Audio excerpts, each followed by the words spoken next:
Hamel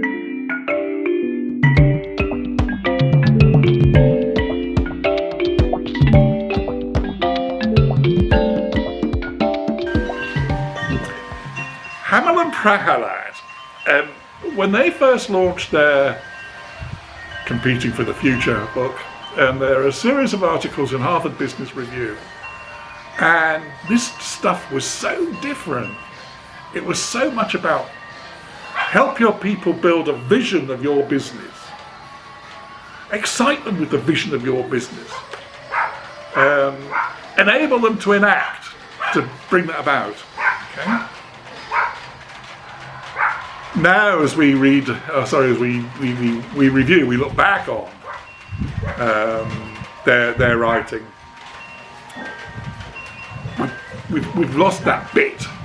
Mind you, it's probably just promotional hype anyway. And we come back to this. Their work was based on studies of Japanese businesses. Now, Japanese businesses are interesting because they don't have strategy. According to Porter, they don't do what I say, says Porter.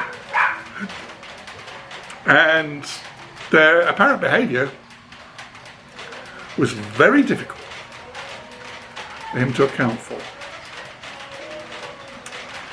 Hamel and Prahalad explained that competition in a marketplace, competition for dominance of an existing marketplace, is short-term, it's thinking, and it's irrelevant.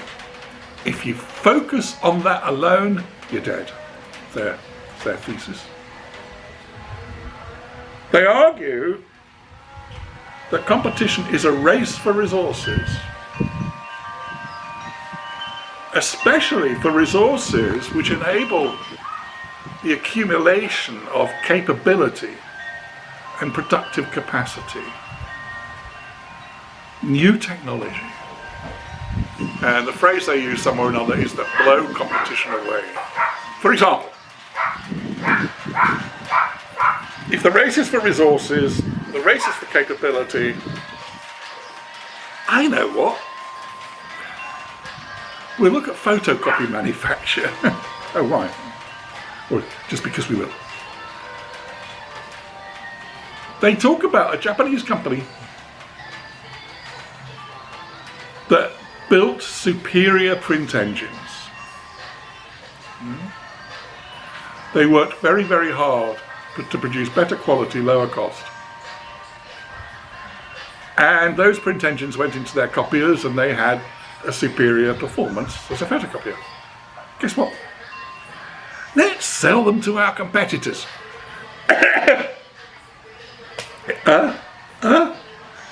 Porter. Or people who think like Porter would be going, blah. Well, yeah, but the thinking here from Hamel and Prahalad is just really cute. Here you've got a very valuable component of a final product, the photocopier. If you sell that to your competitors, obviously for a good commercial price, they will think that they are getting a superior performance in the print engine, which they will be. They may or may not get a cost advantage buying from this business. Deal goes through. The way that the business has really won is that it has disabled its competitors' ability to develop, to push forward print engine technology. And the competitor business become more and more dependent on our prime business for its print engine. Cute, huh? The business gains virtual market share and it disables, it erodes technical capability amongst its competitors. Oh, John.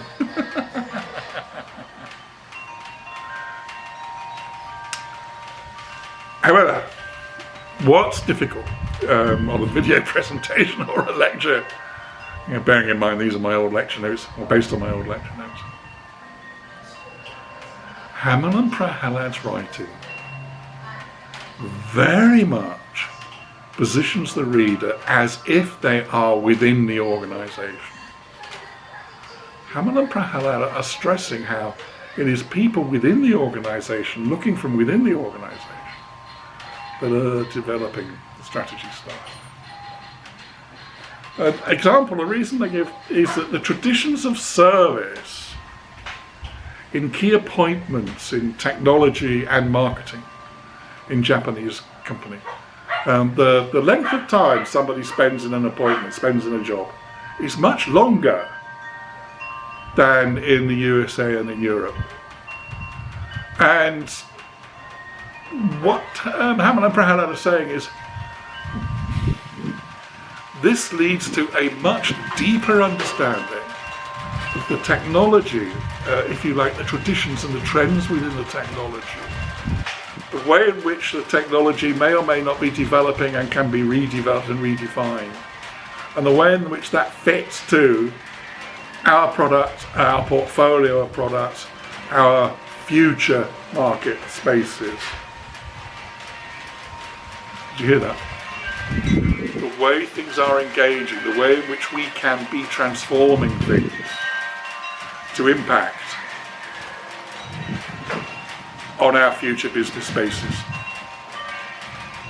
In a way, what they're doing is looking for changing technologies in a way which makes life much, much more difficult for the competitors. Dear. Sounds as though I've lost, well, not I've lost the thread, it sounds as though I've not communicated the thread.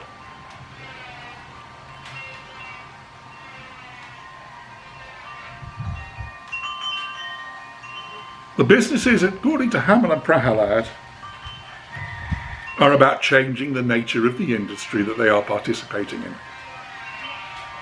That's right, got it.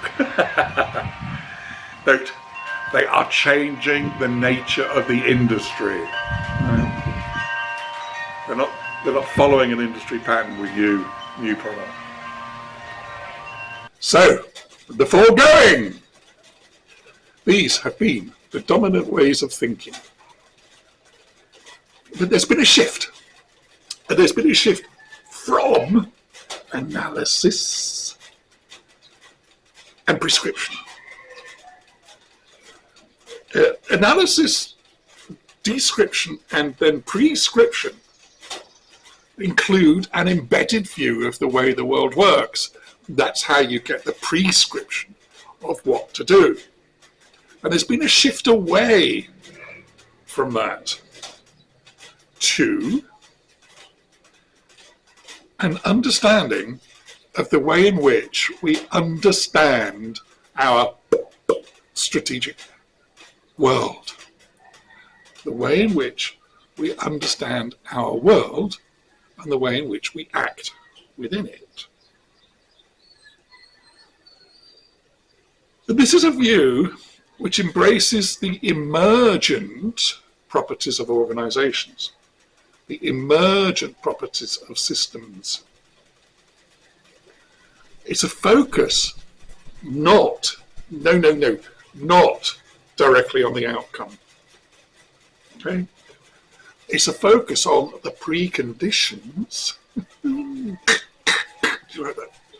The preconditions that enable the outcome to emerge. No, I like that stuff.